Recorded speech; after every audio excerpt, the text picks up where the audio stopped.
Travel story লেখা হয়েছে অনেক, কিন্তু পড়া হয়নি। আর এই প্রথমবার ট্রাভেল স্টোরি নিয়ে বাংলায় পডকাস্ট আমাদের উই দ্য বোহেমিয়ানসের ইউটিউব চ্যানেল থেকে। আমাদের পডকাস্ট সেকশনের নাম bohemian সফরনামা। Bohemian Safarnama, Bohemian Safarnama, Bohemian Safarnama, Bohemian Safarnama. আজকের গল্প ইয়েতির খোঁজে, দ্বিতীয় পর্ব। লিখেছেন অনিন্দু মুখোপাধ্যায়, পাঠে ঈশায়ন তনবীর, সৌরভ মুখার্জি, দীপশিখা ঘোষ। সামগ্রিক রূপায়ণ অভিক ঘোষ, অর্ণব মিত্র ও সৌরভ দত্ত। 2006 সালে জুমথুল ফুক এবং কিসং উপত্যকায় তিনি যে অভিযানটি করেছিলেন, এই গল্পটি সেটি নিয়ে। অনিন্দু মুখোপাধ্যায় সেই সব বাংলা গল্প উপন্যাসের নায়কদের উত্তরসূরি যারা মানচিত্রের শূন্যস্থান পছন্দ করতেন না। তবে শূন্যস্থান পূরণ করতে অনিন্দু কল্পনার ঘোড়া ছোটাননি, বরং সশরীরে হাজির হয়েছেন সেই শূন্যস্থানে। নৃতত্ত্বের টেক্সট বইকে চ্যালেঞ্জ ছুঁড়ে দিয়ে নতুন প্রজাতির সন্ধান করতে করতে যেমন তিনি পৌঁছেছেন নাম না জানা হিমবাহের সামনে, তেমনি শৈশবে পড়া উপন্যাসের টানে পৌঁছে গিয়েছেন মোম্বাসা থেকে চাঁদের পাহাড়। মাউন্ট এলব্রুসের বাতাসে তার নিঃশ্বাসের গরম বাষ্প মিশতে না মিশতেই তার সাইকেলের চাকার দাগ চেপে বসেছে সাহারা মরুভূমির বুকে। আবার কখনো আজাদ হিন্দ বাহিনীর রাস্তায় তিনি খুঁজেছেন ভারতের স্বাধীনতা যুদ্ধের অবহেলিত এবং উপেক্ষিত অধ্যায়। এক অনিন্দ গল্প খোঁজেন, আর এক অনিন্দ সেই গল্প বলেন। এহেন অনিন্দের পাসপোর্ট খুঁজলে দেখা যাবে 5 মহাদেশ মিলিয়ে গোটা 30 দেশ তিনি ছুটে বেরিয়েছেন গল্পের খোঁজে। কিন্তু তার সেসব গল্পের প্রতিটি অনুচ্ছেদে উঁকি দিলে টের পাওয়া যাবে 30 সংখ্যাটা সেখানে নেহাতি নগণ্য। অনিন্দ এখনও ক্লান্ত নন, কারণ বাকি পৃথিবী তার অপেক্ষায়। জুতোর ফিতে আরেকটু আঁটোসাঁটো করে নেওয়া আর ব্যাগ পিঠে তোলার সময়টুকু ছাড়া তার আর অবসর কোথায়? বৃষ্টি বৃষ্টি বৃষ্টি, অবিশ্রান্ত বৃষ্টি। এমন একটা সময় আমরা এই অভিযানের জন্য বেছেছি যা এক কথায় সেরা সময় নয়। কিন্তু সে আর ভেবে কি হবে, বিশেষ করে বৃষ্টিতে যখন একেবারে হাড়ের ভেতর অবধি ভিজে গিয়েছে। অঝোর ধারা অগ্রাহ্য করেই আমরা এগিয়ে চললাম। যাই ঘটুক না কেন, চেষ্টা ছাড়ব না, এইটাই শেষ কথা। পথের অবস্থা ক্রমশ শোচনীয় হচ্ছিল। টানা 2 ঘন্টা চড়াই ভেঙে আমরা একটা ছোট মেঠো প্রান্তরে পৌঁছালাম। এর নাম লাবিয়ক। এখানে একটা পরিত্যক্ত গোট আছে। আরও 1 ঘন্টার কষ্টকর চড়াই, আমরা থিজমে পৌঁছালাম। দাওয়াথাং ভ্যালির নিচের দিকের কিছুটা অংশ আর এক চিলতে রিঙ্গি লামার দেখা পেলাম এখান থেকে। থিজম প্রায় 12,000 ফুট উঁচু, কিন্তু তার ওপারে আমাদের দৃষ্টি চলল না। একটা বিরাট বড় পাথরের দেওয়াল সেখানে পথ আটকে দাঁড়িয়ে আছে। কিলিমাঞ্জারোর গ্রেট বারানকো ওয়ালের কথা মনে পড়ে যাচ্ছিল। ওই দানবের মতো দাঁড়িয়ে থাকা দেওয়ালটাকে পেরিয়ে আমাদের যেতে হবে। অদ্ভুত ব্যাপার হলো, যতই আমরা দেওয়ালটার দিকে এগোতে থাকলাম, ততই একটু সরু আঁকাবাঁকা পথরেখা ক্রমশ ফুটে উঠতে থাকল। আমাদের অবাক করে দিয়ে সেই সরু পথরেখা আমাদের নিয়ে গেল দেওয়াল বেয়ে ওঠার মতো একটা চমৎকার নিশানার দিকে। ধীর নিশ্চিতভাবে পায়ে পায়ে 1500 ফুট ওঠার পর আমরা পৌঁছালাম থালাকপের বুগিয়ালে। শালাকপের লগহাটে রাত কাটানো হলো।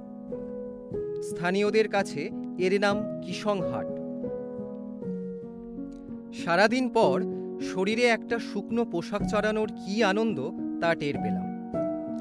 আর সেই সঙ্গে ছিল আগুনের পাশে বসে গরম গরম ডিনার। পরদিন সকালে কিসংচুর হাঁটু ডোবা বরফ ঠান্ডা জলে নামতেই ইন্দ্রিয় সুখ কি বস্তু তা টের পাইয়ে দিল। একটা বিস্তীর্ণ সবুজ বুগিয়াল সামনে দেখতে পাচ্ছিলাম আমরা। 1 ঘন্টা বাদে আমরা পৌঁছলাম ডিকিথাংয়ের ক্যাম্পিং গ্রাউন্ডে। ইয়াক চালকদের বেশ বড়সড় তাঁবুর পাশে আমাদের দুজনের থাকার উপযোগী তাঁবু কয়েকটাকে আরও বেশি ক্ষুদ্র দেখাচ্ছিল। পরদিন সকালে কিসংলার উদ্দেশ্যে বেরিয়ে পড়লাম। যতই উপরে উঠছি আবহাওয়া তত খারাপ হচ্ছে। দৃশ্যমানতা শব্দটাকেই একটা বিরাট ঠাট্টা বলে মনে হচ্ছিল তখন। সন্ধানী অভিযানের আর কি মানে রইল তাহলে? কিন্তু সব প্রশ্ন তুড়ি মেরে আমরা এগোতে থাকলাম। ঠিকঠাক নিশানা বজায় রেখে পথ চলা ক্রমশ কঠিন হয়ে উঠছিল। তার বড় কারণ পথ বলতে কিছু ছিলই না সেখানে। তবু যা হোক আমরা ঠিকঠাক লক্ষ্য বজায় রেখে এগোতে পেরেছিলাম। 4 ঘন্টা ধরে পথবিভ্রম আর লাগাতার জেদ সঙ্গী করে আমরা শেষমেশ পৌঁছালাম কিসংলা। চূড়ায় পাথর সাজিয়ে স্তূপ গড়া আছে। একটা নিরীহ ঢাল উঠে গেছে লামা ওন্ডেংয়ের দিকে। উত্তরে ঢাল ধীর ছন্দে নেমে গেছে জেমুচু উপত্যকার দিকে। কোনো কাজে আসবে না জেনেও কয়েকটা কুয়াশা মাখা ছবি নিলাম। কিসংলায় পৌঁছতে পেরেছে বলেই জামিয়াং ভারী খুশি। আমি ঠাট্টা করে বললাম, এবার থেকে তোমাকে গাইড বলেই ডাকব। জামিয়াংয়ের খুশি আর ধরে না। এবার থেকে সে এই গল্পেই মঙ্গন বাজার মাতিয়ে দেবে। চাই কি নিখরচায় কয়েক পাত্তর জুটেও যাবে নির্ঘাত। এখান থেকে পায়ে পায়ে ডিকিথাং ক্যাম্পের দিকে ফিরে আসতে হবে এবার। ক্লান্ত ভিজে সপসপে পায়ে তাঁবুতে পৌঁছালাম। কিছুক্ষণ বাদেই ফের সকলে একত্র হয়েছি। ইয়াক চারিয়েদের জ্বালানো আগুন ঘিরে বসে পড়েছি। চুমুক দিচ্ছি কড়া ব্ল্যাক কফিতে। উপত্যকা বেয়ে হাওয়া উঠে আসছে। আমাদের উচ্চকিত হাসির আওয়াজ ছাপিয়েও তার গর্জন শোনা যাচ্ছিল। ইয়াকওয়ালার বউ বলল, পাহাড়ের দেবতা রেগে গেছে। যে এলাকা তাদের পবিত্র মন্দিরের মতো, সেখানে ঢুকে পড়ে তোমরা তাকে অপবিত্র করে ফেলেছ। কিন্তু এর পরেই ইয়াকওয়ালার বউ যা বলল তাতে নড়ে চড়ে বসতে হলো। এখানে আরও একটা পাস আছে, তার নাম মিগেলা। সেটা এই গোঠের আরও কাছে। ওখান থেকে কোটটাও দেখা যায়। আর ওখান থেকেই মিগুরা শীষ দিত। তাই তার নাম দিয়েছি আমরা মিগেলা। মিগুর কথা বলার সময় ওই মহিলার উচ্চারণে এতটুকু জড়তা বা সংশয় দেখতে পেলাম না।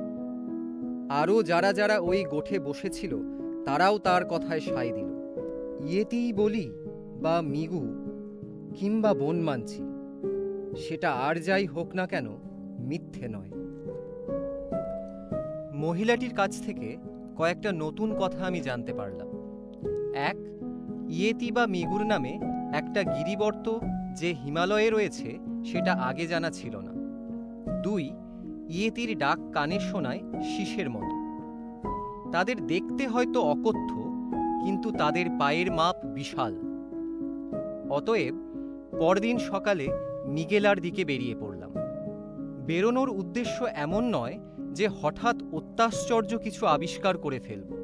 আসলে অজানা অনাবিষ্কৃত গিরিবর্তে পা রাখার রোমাঞ্চটাই অনেক বড়। 2 ঘন্টা লাগলো মিগেলা পৌঁছতে। 4600 মিটার উঁচু এই জায়গাটা এপ্রিল মাসে বরফে ঢাকা থাকে। পাশের মাথায় বহুকাল আগে তৈরি পাথর সাজানো স্তূপ রয়েছে। ইয়াক চড়ানোর মানুষেরাই বানিয়েছিল নির্ঘাত। ছোট ছোট বহু প্রাচীন নুড়ি আর পাথরের চাঁইয়ের স্তূপ। প্রাচীন কিন্তু দৃশ্যমান। জামিয়ং আর সুখরাজকে সঙ্গে নিয়ে সেখানে দাঁড়িয়েই কয়েকটা ছবি তোলা হলো। নেমে আসার পথে সুখরাজ বরফের ওপর কয়েকটা অদ্ভুত ছাপের দিকে দেখালো। খুব বড় ছাপ নয় সেগুলো। আমি মনে ভাবলাম হয়তো স্নো লেপার্ড বা এমনকি ভাল্লুকও হতে পারে। আমার সঙ্গীরা অবশ্য চিতাবাঘ বা ভাল্লুকের পায়ের ছাপ চেনে খুব ভালোভাবে। তারা জোর দিয়ে বলতে থাকলো এটা মিগু ছাড়া আর কিছুর ছাপ নয়। আমি অবশ্য আজও জানি না সেটা কি ছিল। সেই অদ্ভুত পরিবেশে দাঁড়িয়ে তাদের কথা বিশ্বাস করতেই ভালো লাগছিল। হয়তো একদিন আমরা এই অঞ্চলে বৈজ্ঞানিক অনুসন্ধানের প্রস্তুতি নিয়ে ফিরে আসব আর আবিষ্কার করব প্রকৃত সত্যটা। সত্যি বলতে কি, আসতেই হবে এখানে।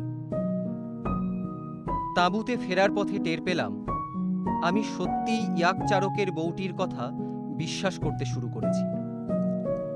এখানে আরও একজন ভ্রামণিকের বর্ণনা থেকে উদ্ধৃতি দিলে তা খুব একটা অপ্রাসঙ্গিক হবে না। তিনিও একই স্থানে ভ্রমণ করেছিলেন, কার্স্টেন নেবেল। একজন নিবিষ্ট হিমালয় ভ্রমণকারী এবং সিকিমের অনতিপরিচিত জায়গাগুলোতে ভ্রমণে বিশেষ আগ্রহী। তিনি একটা ইমেলে আমাকে তার অভিজ্ঞতার কথা লিখে পাঠান। ওই বছরেই অর্থাৎ 2006 সালের পরবর্তী এক সময়ে তিনি ওই একই অঞ্চলে গিয়েছিলেন। হায় রাজা, এক্ষুনি খেয়াল হলো আমি এখনো আমার বিস্তারিত ভ্রমণ বৃত্তান্ত লিখে উঠতে পারিনি। কাজেই এখানে আমি কাজ চালানো গোছের একটা রিপোর্ট পাঠাচ্ছি। কি জানি এটা হয়তো তোমার তেমন কাজেই লাগবে না।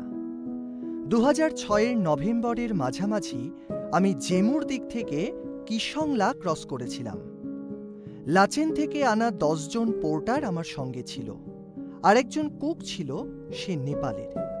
আর ইয়াকটাং থেকে রওনা দিয়ে রডোডেনড্রনে ছাওয়া ঢাল বরাবর হাঁটতে থাকি। বিকেল নাগাদ বরফ উঠে এলো হাঁটু অবধি। কাজেই পাসের আগেই সেখান থেকে 1 ঘন্টার দূরত্বে ভ্যালির ভেতর আমরা ক্যাম্প পাতলাম। বেশ কয়েকটা জানোয়ার চলা পথ সেখানে দেখা যাচ্ছিল। ডিনার সেরে আমরা তাঁবুতে গিয়ে ঢুকলাম। বোধহয় ঘণ্টাখানেকের মতন ঘুমিয়েও পড়েছিলাম। এমন সময় গাইডটি খুব উত্তেজিতভাবে আমাকে ঘুম থেকে ডেকে তোলে। আমাকে সে বলল তাঁবুটাকে আগুনের আরও কাছে এনে পাততে। কারণ জিজ্ঞেস করতে সে বলল গিরিশিরার ওপর দিক থেকে সে নাকি কলরব আর হাসির আওয়াজ শুনতে পেয়েছে। এখানে আর কোনো জনমানুষ নেই, কাজেই সে আমাকে বলল ওটা ইয়েতি না হয়ে যায় না। আমি নিজে অবশ্য সারা রাত কোনো আওয়াজ শুনতে পাইনি, আর যদি শুনেও থাকি তো সেটাকে কোনো জন্তুর আওয়াজ বলেই ধরে নিয়েছি। কিন্তু সে আমার ব্যাপারে এতটাই চিন্তিত যে আমি তাঁবুটাকে আগুনের আরও একটু কাছে সরিয়ে আনলাম। পোর্টাররা আগুনে কিছু ছাতু আর লবণ ছুঁড়ে দিল। বিড়বিড় করে কিছু প্রার্থনা মন্ত্র উচ্চারণ করল। সে রাতে তাদের বেশিক্ষণ বা ভালো ঘুম হলো না আদৌ। পরদিন আমরা তাঁবু গুটিয়ে নিয়ে চললাম।